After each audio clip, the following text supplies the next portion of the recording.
Lots of people, myself included, think this is a pretty naked attempt by the EU to clamp down on a platform which is much freer and more open than the EU bureaucrats behind the Digital Services Act would like. Instead of putting the pressure down and subjugating people to the one and only truth, I think it's very dangerous. What we have seen over the last months are an American president trying to implement policy and European leaders days after they're doing the complete opposite. As an American, I see a continent that is in a turmoil whose leaders are weak, who don't even get the basics right when it comes out to national security. So I would be really alarmed. They are acting like headless chickens without any strategy and expecting stuff from Belgium that this country can never do. Like, is this the European leadership that we are supposed to not criticize? So hello and welcome back to the MCC Brussels Podcast. I'm Jacob Reynolds, Head of Policy here at MCC Brussels. Sorry we missed an episode last week. That's because we had our major conference, Battle for the Soul of Europe. We're going to be putting up lots of video footage from some of the really excellent speeches, debates and conversations that happened at that. So stay tuned on our YouTube channel for much more from what was a landmark intellectual event here in Brussels. And thanks again for keeping your comments coming. We really appreciate it. We've noted many times that without the support of ordinary people watching, commenting, liking and sharing on our YouTube content, we just simply wouldn't have an audience, thanks in part to the EU's crackdown on free speech. So we really rely on you, our audience. And I was delighted actually to meet some of our regular viewers at the Battle for the Soul of Europe. So if you're watching, it was a pleasure to meet you and I hope you stay watching. This week on the podcast, we got lots to dig into. First, we're going to take a look at the big fine the EU has levied against Elon Musk's X. We're then going to take a look at the new national security strategy and specifically the sections on Europe, which have caused such consternation among the EU elite. And finally, we're going to return to the ongoing saga over the funds that Belgium holds, Russian funds that the EU wants to use to send to Ukraine. Joining me on the podcast, delighted are two regular guests back with us. Agnieszka, Kolek, welcome.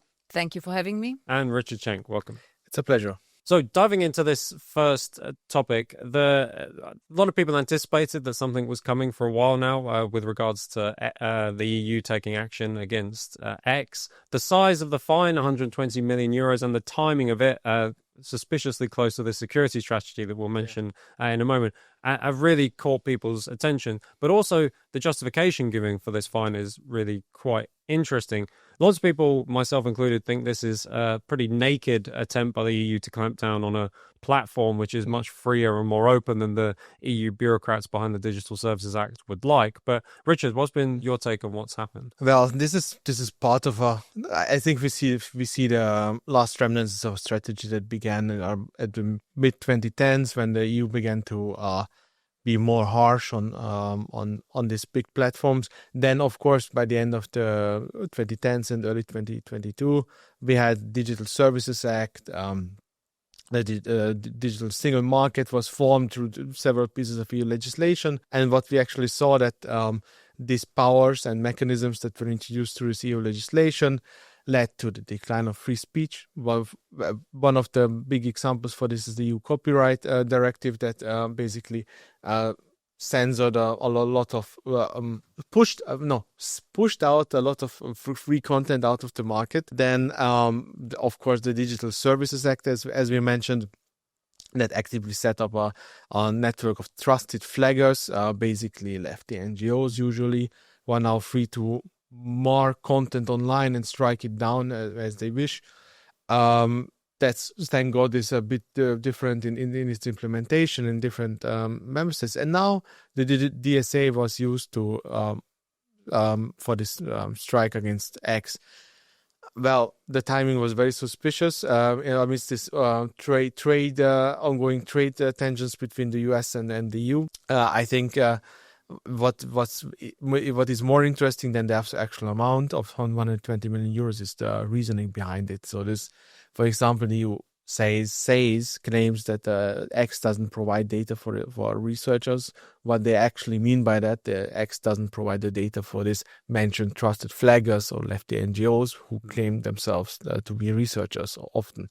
Yeah, and I guess the whole thing has been framed, the EU kind of supporters and cheerleaders have been quick to rush out and say this has got nothing to do with free speech. This is about enforcing our laws and playing by the rules. And they've mentioned a lot this is about transparency. And Richard's mentioned one of them, but the other one they've gone for is and I think it's worth 40 million euros, the fine is that they changed how the blue check mark worked. Yes, but we are well aware that previously it was not very clear how people get these blue check marks. Now, anyone that verifies their identity and pays for the subscription, they can have that blue check mark.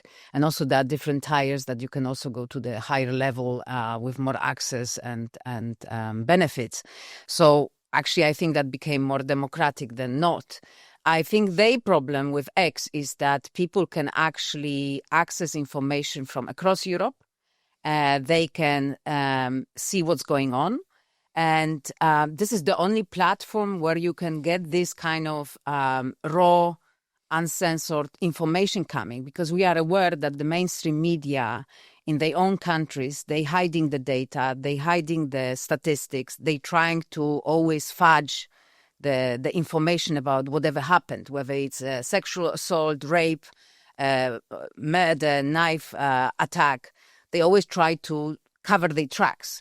And then with the access to X and people checking things often live, they get unfiltered information. And of course, there's a bit of a danger coming with that. But I think we should go for educating the society and all of us bringing ourselves up to speed with being able to discern what is true, what is not, and how to filter the information instead of putting the pressure down and subjugating people to the one and only truth. I think it's very dangerous. Yeah, and Richard, you mentioned earlier this comes in a kind of moment in the trade war between the US and the EU, and there's they've announced that they're going to be investigating Google for the way it's trained its AI model. So there's a flurry of activity here, and it seems misguided at best. This is the one thing that the Trump administration has signaled is really, really angry about and is going to defend with all of their might the ability of large tech companies to operate freely without speech restrictions. It seems like the EU is picking a fight. Yeah, but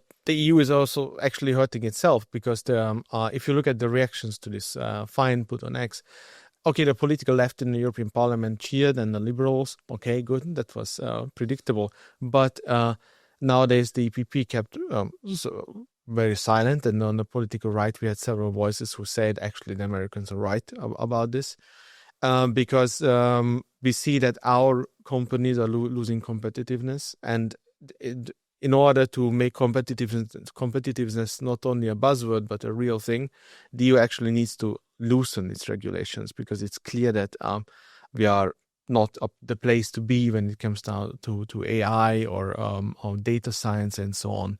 Our regulations are not making us more competitive, but dragging us down. So the EU actually faces this internal pressure to be more competitive. We need to already revise the AI Act that was just passed some years ago, because already before its implementation, it was so detrimental to the European competitiveness that even the prospect of it was just scaring investment away from the continent. So we have this internal pressure, then the external one from the US, and then obviously the political implications of it, because we see that, as Agnieszka mentioned, migration, I think, was one of the first hot topics that really brought to light how important these alternative sources of media are for the formation of alternative political views, then COVID and so on. So we have this very huge this pressure cooker receiving energy from different sides, and the EU Commission is actually struggling to maintain its narrative on this one. Yeah, Agnieszka, I was really struck watching the commentary on this by the degree of willful, complete ignorance on behalf of EU cheerleaders about what freedom of speech might mean. So, and the people were recirculating a thing that the French government put together a little while ago saying, we have complete freedom of speech here in Europe as long as you say something that's not illegal. And it was like they're completely expanding what is illegal. So, but the complete ignorance about what free speech means, and that their idea, we're just playing by the rules, even if the rules are anti-speech. I think the best example is them establishing the alternative to X, Bluesky, and then creating this safe space for all the people that want to follow the rules and talk about the things the way you should talk about. And what it shows, it's a failure. It's a failure. It's a failure that was started and on a global scale. So to imagine the European version that would talk about the things the way you should talk about, let's see how many people will be there and how much innovation will come from this battle of ideas and thoughts, trying to churn new energy and innovation.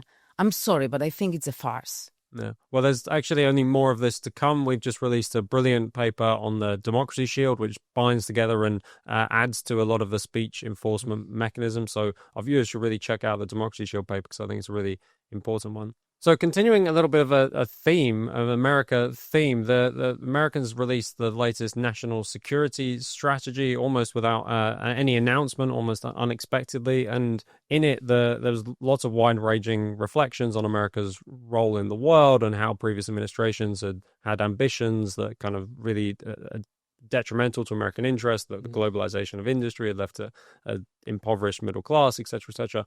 But the one that really seemed to ignite lots of discussion was the section on Europe, which is actually one of the smallest sections in the report. And here they say Europe is in a civilizational crisis, complete civilizational decline, and that worries the United States. Agnieszka, what do they mean by this announcement that Europe has a kind of civilizational problem? I think, in short, you can say that they just said unsayable that the emperor is naked, and everyone knew that the emperor is naked, but someone dared to say, right? I find it quite fascinating how a lot of commentators and politicians on the liberal left and the left, they claim that this is a sign that America is divorcing from Europe and it's an attack on Europe and so on. Where I see it more as actually saying, no, we need you to be there. We need you to be strong because otherwise we will also have problems and we will fail. So it's like a wake-up call. And for me, the most striking part of this strategy was saying that within 20 years, Europe will be unrecognizable. And with all of this big talk of, Europe being the, strong force to be reckoned with and preparing for the war with Russia, who's going to fight for you in 20 years' time? Your population will be unrecognizable. For me, that was the strikers of the warnings in this report that people don't want to face. And I think it's really serious and we should really consider and seriously consider what's being said in that strategy. Yeah, I agree. And there was another element to this civilizational thing, as well as the kind of drawing attention to the scale of demographic change in Europe, Richard, which was that they made a lot of the fact that Europe and America are supposedly united by shared ideals of democracy, tolerance, freedom of speech, industriousness, and all the rest of it. Mm-hmm. And they were also really concerned that these values are in serious question. Yeah, definitely. I mean, this was basically the foundation of the cohesion between all Western European, but actually all European countries, except the Soviet Union during the Cold War. So this was the ideal that kept allies like France and US together, even though the strategic situation was often dividing them. But on these values they could agree, and also behind the Iron Curtain, the suppressed peoples of Poland and so on, they were all yearning for these values to express themselves. So this was something that was basically that was soft power, but actually turned into hard power as well. So this is why it's a security matter for the US. And I honestly am just think for a point from the American perspective. What we have seen over the last months are an American president trying to implement policy and European leaders days after they're doing the complete opposite, but not in they were not grounded in differences in values but they were just basically yearning for attention. They're trying to express themselves on the international stage because the domestic situation is abysmal and there is no coherent strategy behind what they're doing at all. So, and as an American, I see a continent that is in a turmoil whose leaders are weak, who don't even get the basics right when it comes down to national security. So I would be really alarmed. Yeah, and Agnieszka, you noted that this is a kind of strategic priority for America, and there does seem to be some genuine fellow feeling. I wonder what you make of some of the criticism of this, that they're seeking to either break up the EU or even more subtly that this represents an attempt to kind of keep American domination in just a new form over the European continent? I don't think that they spelling out that they want to break up EU. I think it's more that they, first of all, they assess realistically the situation, that it's really difficult. And then they signal that they want to put more emphasis and energy into forces that are patriotic, that they want to uphold freedom of speech, democracy, sovereignty, and through that they want to strengthen Europe.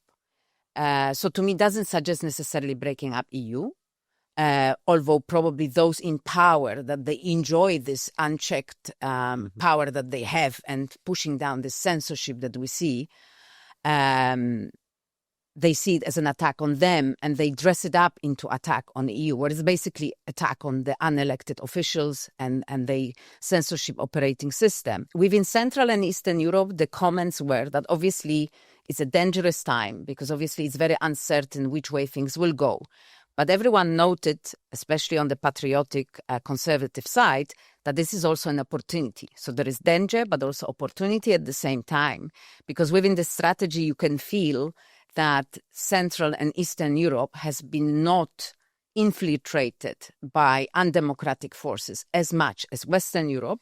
There is more cohesion in the society, so also more human capital to be ready for the challenges ahead, whether it comes to defense, whether it comes to just having a civil society working together and building economy and power and strength, instead of just going into complete chaos and civil unrest and economic difficulties that we face in France, in Germany, and also coming in Spain.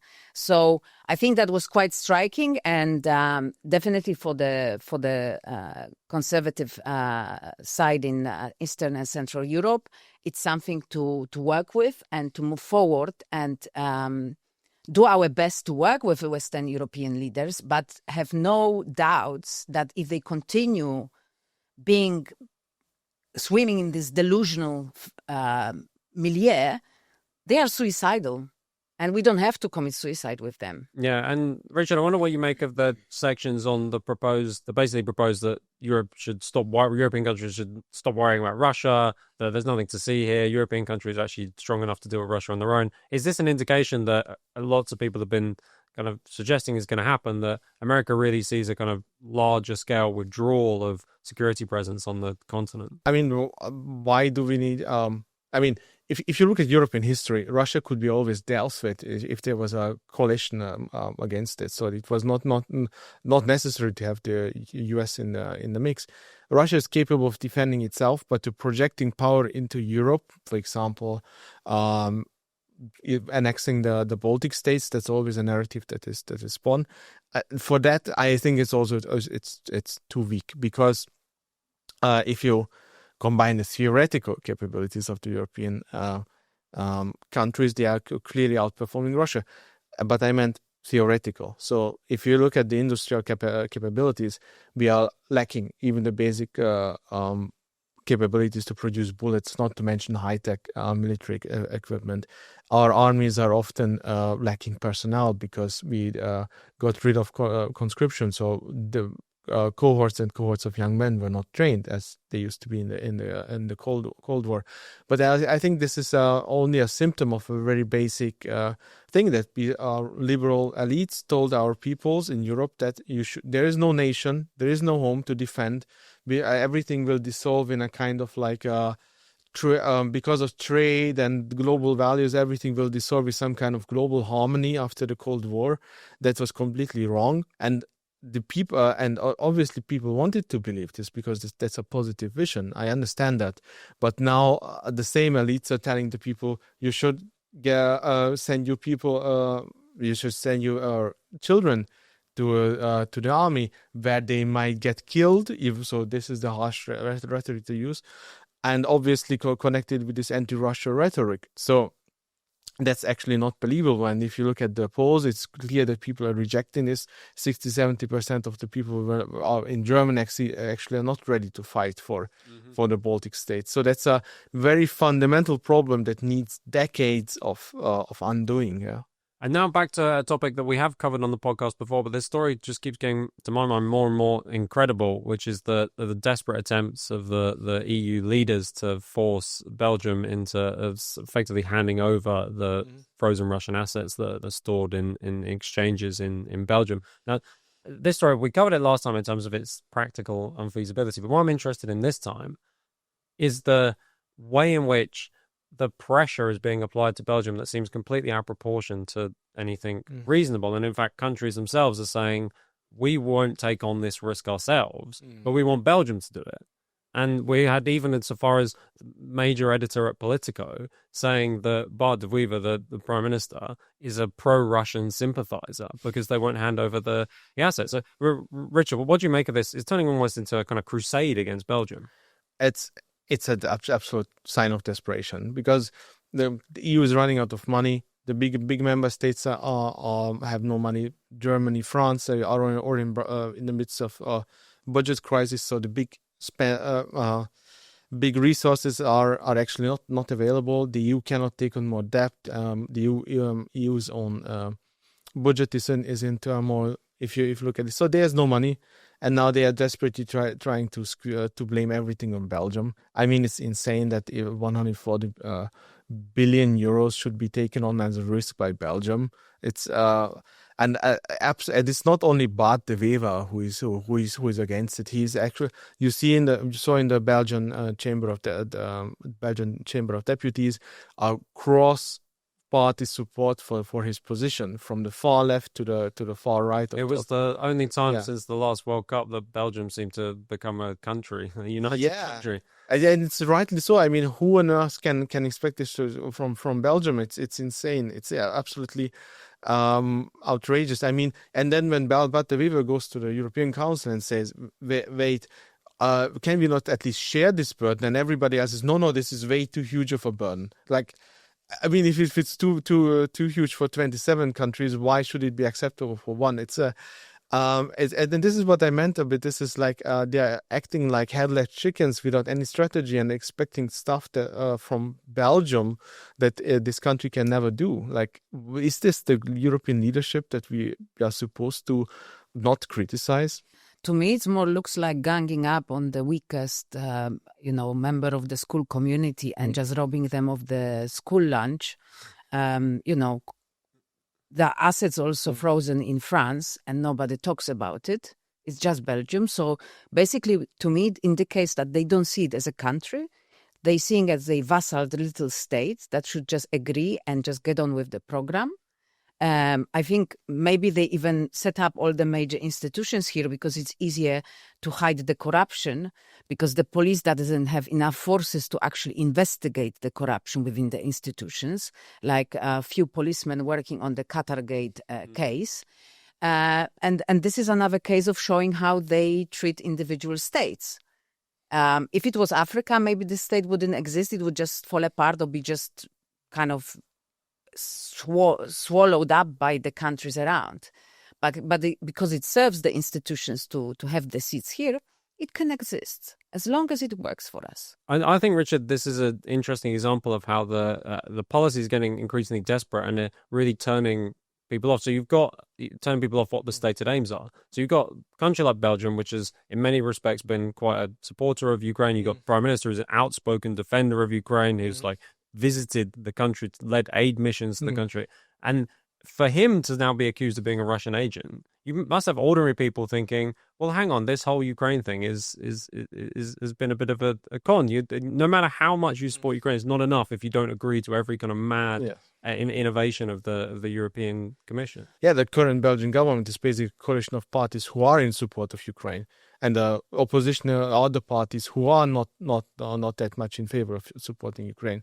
So actually, if you punish this government who is actually on your side from a pro-Ukraine perspective, you're setting a very dangerous precedent that can erode your alliance very, very quickly. So if your friendship as Ukraine is toxic to your supporters across Europe, then this is not going to help your cause at all. So be very aware of that. And this then indicates at a fundamental level the complete absence of any substantial plan that the European leaders might have for the Ukraine policy. It all hinged on America footing the bill. And then when it comes time for their very expansive rhetoric around Ukraine to be translated into reality, you realize it's just hollow. Yes, and also with this case, what for me it's striking that nobody talks about the risks of taking these assets and then moving forward. Everything is just said as if you just break the bank, take the money and go away, and there is no risk to the internal market. There's no risk to euro. And I think that for me also shows the lack of vision and forward planning and not preparing people for actually what might come with it. Mm-hmm. And it's really dangerous. Yeah, I thought one of the most revealing episodes was the in response to Belgian concerns about precisely this issue, you had EU officials and all of the media writers saying, well, didn't you see that the EU had released a 2-page document detailing how it was all going to work? And you thought, if that's what they're supposed to rely on, then you understand why they're hesitant. And also, I mean, we are talking here about geostrategy and other big words. Why these assets are important is because Europe wants to become a lead place for finance across the world. The euro should become the lead currency, and they're toying with that. So there's no overall strategy implementing the financial role of the euro with Europe's role in the war in Ukraine. So there is no leadership at all. Yeah, well, all in all, 3 topics are just the kind of cluelessness of the European leaders, which we commented many times on this podcast. But for now, that's it for us from the MCC Brussels podcast. If you enjoyed this episode, please make sure to like and share it with your friends. We won't say no if you want to watch the episode twice and boost our viewing figures, but it really does mean a lot to us, and it helps us get around some of the algorithmic censorship that conservative voices are definitely subject to. Watch out on our YouTube channel for some really, really amazing speeches from the battle for the soul of Europe. There are a few absolute firecrackers I'm delighted to share with you very soon. But for now, it is left for me to say thanks so much, Richard. Thank you very much. And thanks, Agnieszka. Thank you very much. We'll see you next week on the MCC Brussels podcast.